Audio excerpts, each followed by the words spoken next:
মৰমৰ ছাত্ৰ-ছাত্ৰীসকল, তোমালোকক আজি জেনেৰেল মেথছৰ অধ্যায় নম্বৰ 3 এটা চলকযুক্ত ৰৈখিক সমীকৰণ শিকাব লৈছোঁ। আগৰ শ্ৰেণীত তোমালোকে নিশ্চয় সমীকৰণৰ বিষয়ে কিছু আভাস পাইছা, হয়?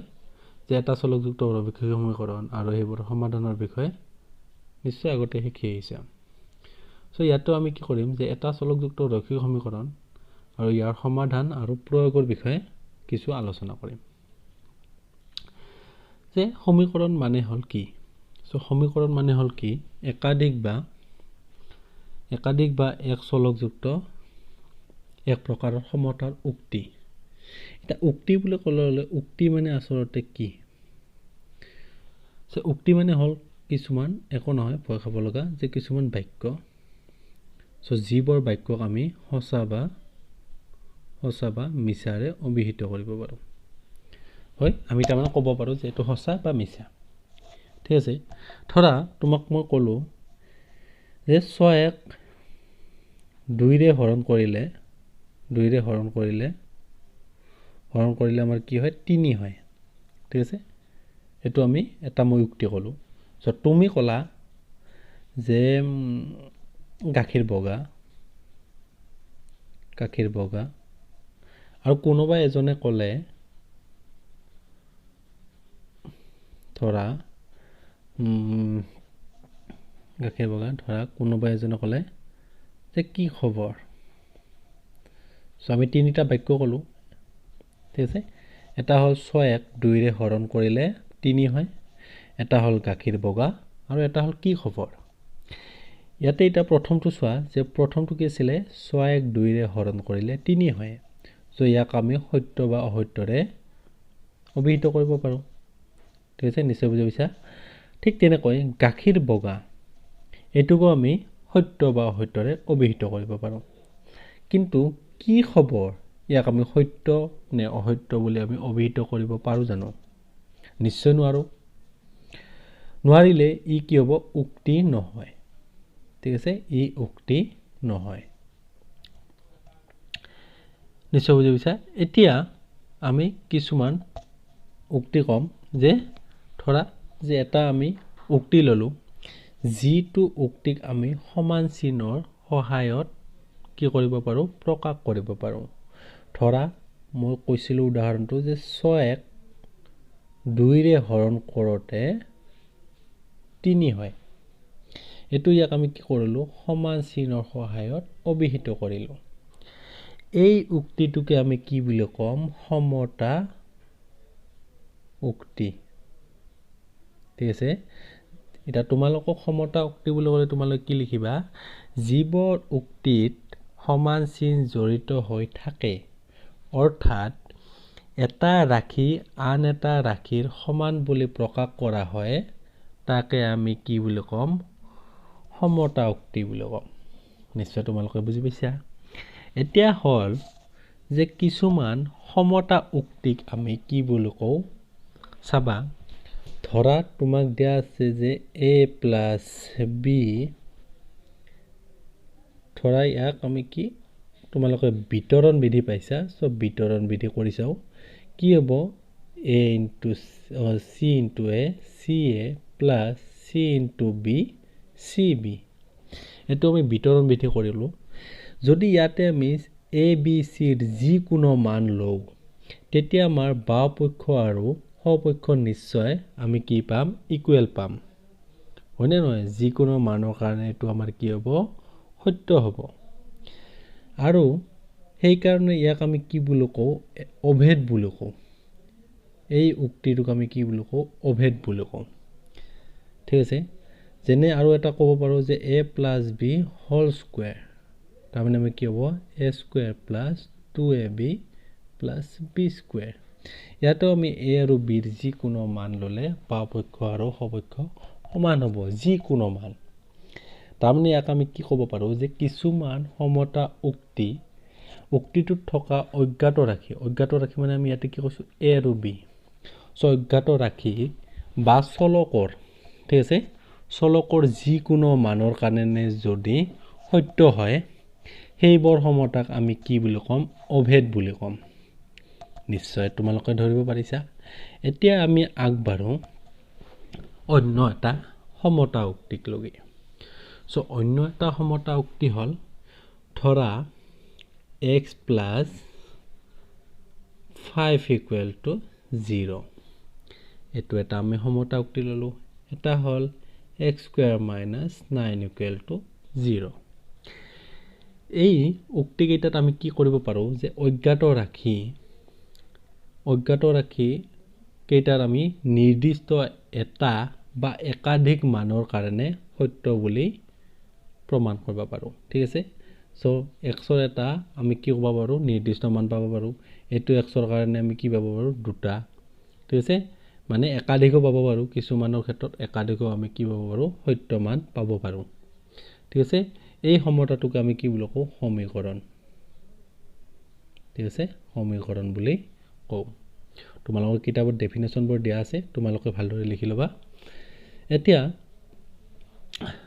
আমি যেটো কওঁ যে 2x + 5 এখিনি মই ক্লাছত আৰম্ভ কৰিছিলো যে ইয়াৰ x টো কি কয় চলক বুলি কয় এটো কি বুলি কয় সহগ বুলি কয় আৰু এটো কি বুলি কয় ধ্ৰুৱক ঠিক আছে ধ্ৰুৱক বুলি কয় ঠিক আছে এখিনি আমি আগতে আলোচনা কৰিছো চলক হল কি যে চলক হল এটা অজ্ঞাত ৰাখি ইয়াৰ মান আমাৰ কি নিৰ্দিষ্ট নহয় ইয়াৰ মান কি হৈ থাকিব পাৰে চেঞ্জ হৈ থাকিব পাৰে যিকোনো লব পাৰে তুমি 1 লব পাৰা তুমি 3 লব পাৰা 4 লব পাৰা 0 লব পাৰা যিকোনো লব পাৰা মানে চেঞ্জ হৈ থাকিব ঠিক আছে এইখিনি আমি আগতে আলোচনা কৰি আহিছো এতিয়া আমি আগবাৰো যে বিভিন্ন প্ৰকাৰৰ সমীকৰণ যেটো আমি সমীকৰণ এইমাত্ৰ ডেফিনেশন দিলো যে এতিয়া আমি কি কৰিম যে সমীকৰণৰ প্ৰকাৰ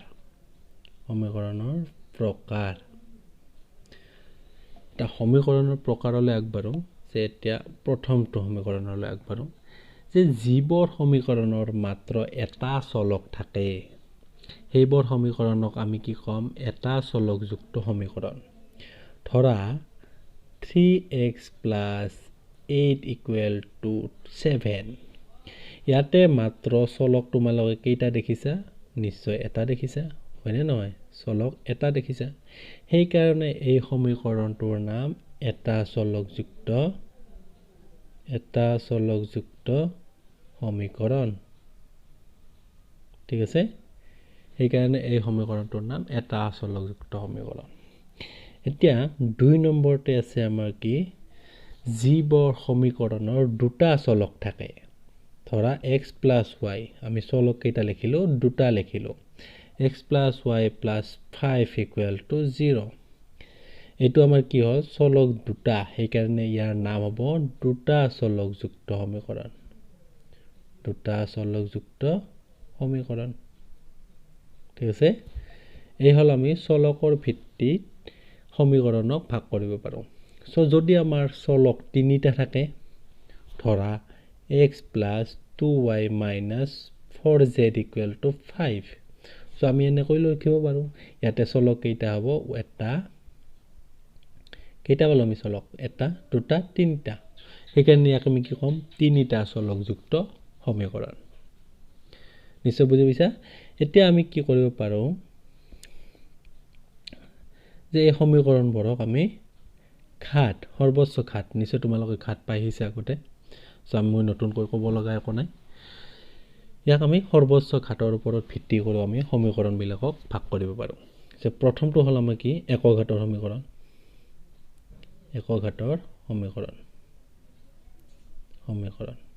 সাবাইটা জীৱৰ সমীকৰণৰ সৰ্বোচ্চ ঘাত 1 হেইবৰ সমীকৰণক আমাৰ কি বুলি কম একক ঘাতৰ সমীকৰণ ধৰা x + 5 equal to 0 সো আমি জানো যে এটা চলকযুক্ত ৰৈখিক সমীকৰণ সো জীৱৰ সমীকৰণৰ ঘাত 1 তাক একক ঘাতৰ সমীকৰণ বা ৰৈখিক সমীকৰণ কি বুলি কম একক ঘাতৰ সমীকৰণ বা ৰৈখিক সমীকৰণ বুলি কম সো আমাৰ পাঠটোৰ নামে হল এটা চলকযুক্ত ৰৈখিক সমীকৰণ ঠিক আছে জীৱৰ সমীকৰণৰ ঘাত 1 মানে ইয়াৰ পাৱাৰ 1 ঠিক আছে হেইবৰ সমীকৰণক আমি কি বুলি কম একক ঘাতৰ সমীকৰণ এতিয়া আমি আগবাৰো 2 নম্বৰলৈ যে কিছুমান সমীকৰণ আমি এনেকে পাও যে 2x² + 5 equal to 3 ঠিক আছে এইটো এটা আমি সমীকৰণ পালোঁ যে এই সমীকৰণটোৰ সৰ্বোচ্চ ঘাত কিমান মানে চলকৰ সৰ্বোচ্চ ঘাত ঠিক আছে চলক যেহেতু এটা আছে ইয়াৰ সৰ্বোচ্চ ঘাত কি হ'ব 2 সেইকাৰণে ইয়াক আমি কি ক'ম দ্বিঘাত সমীকৰণ ঠিক আছে আৰু কিছুমান আমি সমীকৰণ পাম ধৰা x³ - 2x² + 5x + 8 = 0 এটো এটা আমি সমীকৰণ পালো এই সমীকৰণটোৰ সৰ্বোচ্চ ঘাত কিমান 3 সৰ্বোচ্চ ঘাত 3 ঠিক আছে এই কাৰণে ইয়াক আমি কি ক'ম ত্ৰিঘাত সমীকৰণ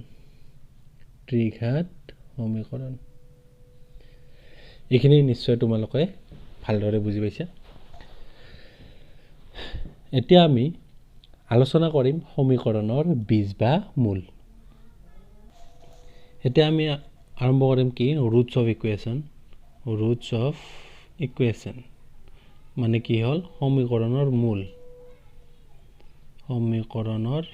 মূল ভালদৰে বুজি লবা মই কৈ আছো যে সমীকৰণৰ মূল হল কি সমীকৰণত থকা চলকৰ ধলো x + 5 = 3 যে সমীকৰণত থকা এই চলকৰ জীৱৰ মানে সমীকৰণটো সিদ্ধ কৰে এই x ৰ জীৱৰ মানে অৰ্থাৎ চলকৰ এই জি মানৰ বাবে বাওপক্ষ সো এটো লেফট হ্যান্ড সাইড সো বাওপক্ষ আৰু সপক্ষ আমাৰ কি হয় সমান হয় জীৱৰ মানৰ বাবে সেইবৰ মানকে আমি কি কও এই সমীকৰণটোৰ মূল বুলি কও ঠিক আছে x ৰ আমি এটা যিকোনো মান পাম যাৰ কাৰণে কি হ'ব লেফট হ্যান্ড সাইড আৰু ৰাইট হ্যান্ড সাইড ইকুৱেল হ'ব সেইবৰ মানকে আমি কি বুলি কম সমীকৰণৰ বীজ বা মূল এটা তোমালোকে কিছুমান সমীকৰণৰ ঠিক আছে মাত্ৰ মানে কি থাকে এটাই মূল থাকে আৰু কিছুমান সমীকৰণৰ আমি একাধিক মূল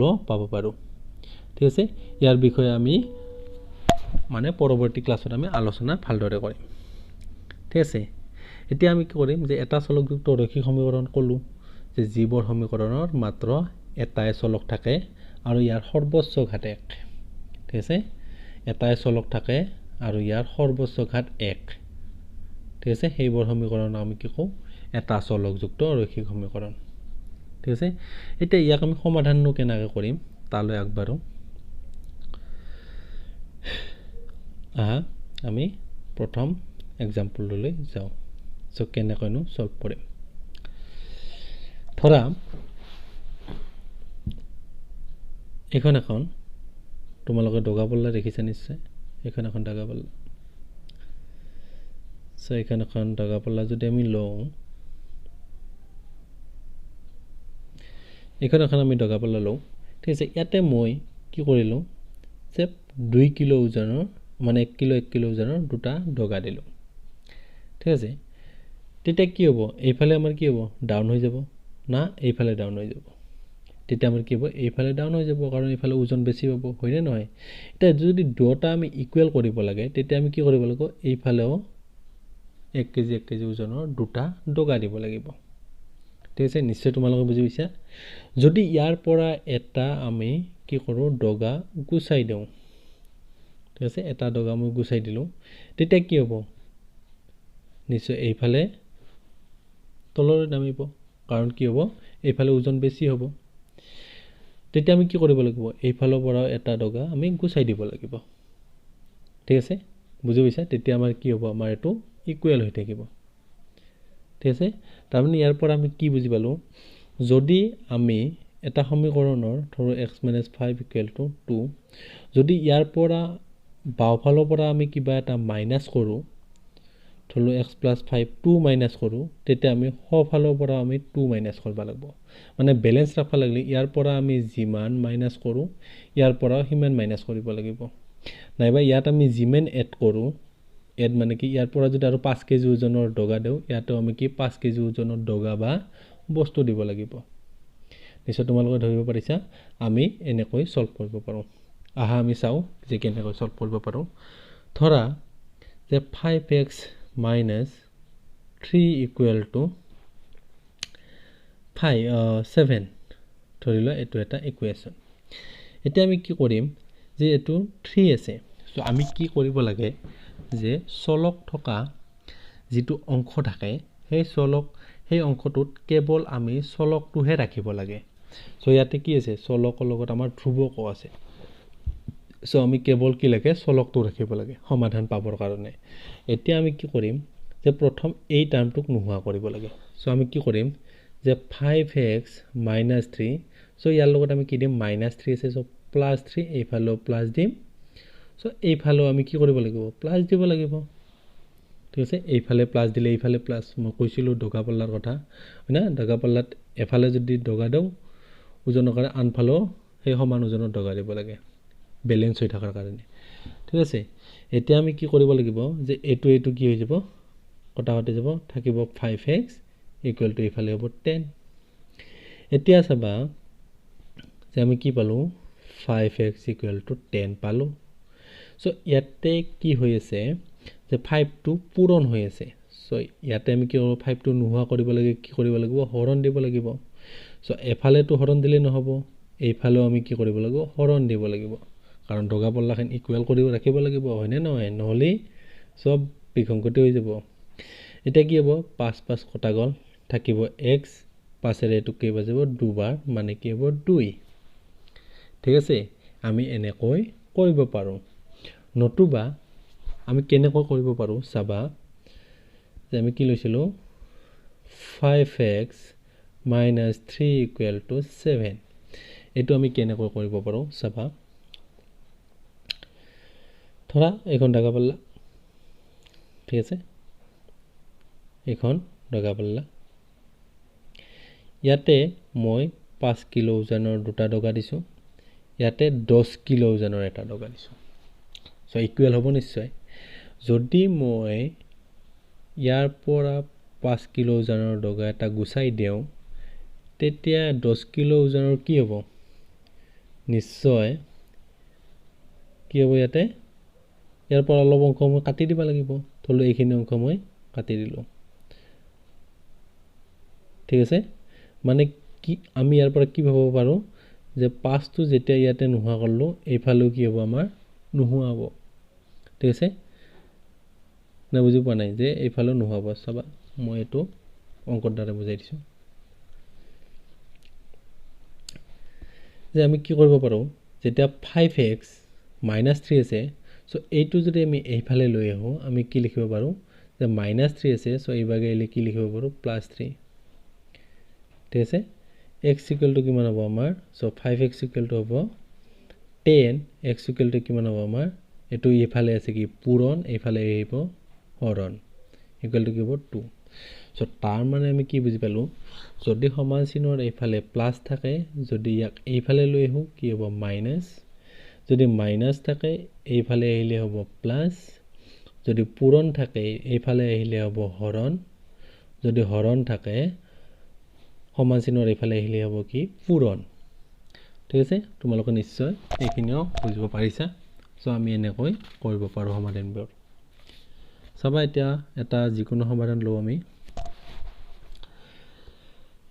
x/3 + 4 = ½ ঠিক আছে এটো এটা আমি কি কৰিব পাৰো যে x/3 সো 4 টো আমি ইফালে নিব পাৰো কি হ'ব ½ - 4 ঠিক আছে এতিয়া আমি কি কৰিব পাৰো যে এটোটা লখাও কি হ'ব 2 সো 1 মাইনাস কিমান হ'ব সেটো হ'ব 8 ঠিক আছে এখানে তোমালোকে নিশ্চয় ধৰিব পাৰিছা এতিয়া চাবা যে আমি কি পালো 3 ভাগৰ x = 1 - 8/2 এটা এখানে যদি আমি মাইনাস কৰো কিমান হ'ব -7/2 ঠিক আছে এতিয়া আমি 3 টো ইয়াতে কি হৈ আছে পূৰণ হৰণ হৈ আছে নিশ্চয় এইফালে আহিলে কি হ'ব পূৰণ হ'ব সো পূৰণ মানে কি হ'ব -7 পূৰণ 3 পূৰণ 3 মানে কি হ'ব এটো আমাৰ ওপৰত আছে সো 7 ৰ লগত পূৰণ হ'ব সো 7 × 3 = 21 হৰণ 2 নিশ্চয় তোমালোকে বুজিব পাৰিছা এনেকৈ আমি কৰিব পাৰো নতুবা আৰু এটা নিয়ম মই অলপমান বুজাই দিছো অলপ বেলেগ ধৰণে কৰি দিছো এটোৱে চাবা যে 3 ভাগৰ x plus 4 equal to half. এতিয়া আমি কি কৰিব পাৰোঁ যে হৰ কেইটা আছে, দুটা আছে। চ' হৰ দুটা লসাগু কি হ'ব আমাৰ 6, ঠিক আছে। কি হ'ব লসাগু 6। চ' আমি 6এৰে গোটেইকেইটা পদকে আমি এইটো এটা পদ, এইটো এটা পদ, এইটো এটা পদ, গোটেই এটা পদকে আমি কি কৰিব পাৰোঁ 6এৰে পূৰণ কৰিব পাৰোঁ। চ' 3 ভাগৰ x মানে লসাগুৰে পূৰণ 6 প্লাছ 4 পূৰণ 6 ইকুৱেল টু হাফ পূৰণ 6। এইখিনি নিশ্চয় ধৰিব পাৰিছা। এতিয়া আমি কি কৰিব পাৰিব 3 দি এইটোক দুবাৰ আৰু 2 দি এইটোক তিনিবাৰ। চ' কি হ'ব 2x প্লাছ 6 4 গুণ 24 ইকুৱেল টু 3, ঠিক আছে। এতিয়া কি হ'ব 2x 24টো এইভাগে গেলে কি হ'ব 3 মাইনাছ 24, ঠিক আছে। এতিয়া আমি কি পালোঁ 2x ইকুৱেল টু 3 মাইনাছ 24 পালোঁ, তাৰমানে কি পালোঁ মাইনাছ 21, ঠিক আছে। x ইকুৱেল টু আমাৰ কি হ'ব মাইনাছ 21 ডিভাইডেড বাই 2। চ' আমি ছেম এনচাৰে পাম, ঠিক আছে। এনেকৈয়ে তোমালোকে অনুশীলনী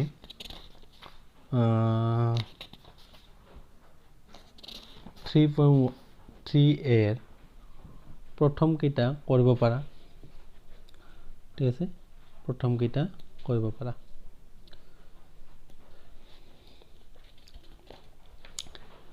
নতুবা তোমালোকে 2কেইটা কৰিব পাৰা, ঠিক আছে।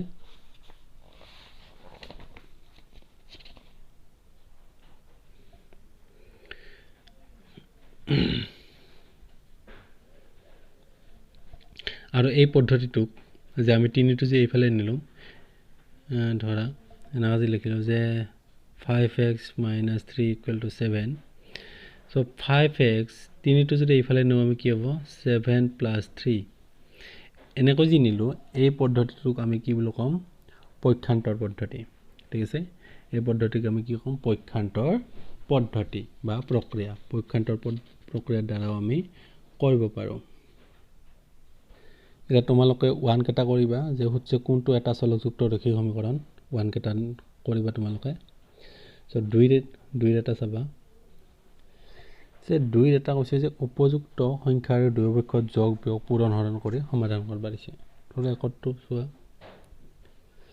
যে x প্লাছ 11 ইকুৱেল টু 5। চ' আমি কি কৰিব লাগিব যিহেতু 11টো ইয়াতে প্লাছ আছে, চ' 11টো নোহোৱা কৰিবৰ কাৰণে মাইনাছ 11 কৰি দিব লাগিব। চ' এইফালেও আমি কি কৰিব লাগিব মাইনাছ 11। চ' এইফালে থাকিব কিমান x আৰু এইফালে থাকিব মাইনাছ 6। চ' আমাৰ এনচাৰ হৈ গ'ল, ঠিক আছে। এনেকৈ তোমালোকে 2 কেইটা কৰিবা। আৰু 3 কেইটা হ'ল পক্ষান্তৰ পদ্ধতি। চ' 3 কেইটা মই এটা কৰি দিছোঁ, যিকোনো ধৰা 3ৰ একটো কৰি দিছোঁ মই, যে কি দিয়া আছে 6x মাইনাছ 5 ইকুৱেল টু 30। এতিয়া চাবা যে 6x ইকুৱেল টু 5টো এইফালে গ'ল, এইফালে গ'লে কি হ'ব 30 প্লাছ 5 ইকুৱেল টু কিমান হ'ব 35। চ' x ইকুৱেল টু আমাৰ কি হ'ব 6টো ইয়াতে পূৰণ হৈ আছে, এইফালে আহিলে কি হ'ব হৰণ, ঠিক আছে। এইটোৱে আমাৰ হ'ব পক্ষান্তৰ পদ্ধতি। চ' তোমালোকে কটাকটি কৰিব পাৰা যদি যায়, আৰু যদি নাযায় কি কৰিব পাৰা মিশ্ৰ ভগ্নাংশত নিব পাৰা। চ' কি হ'ব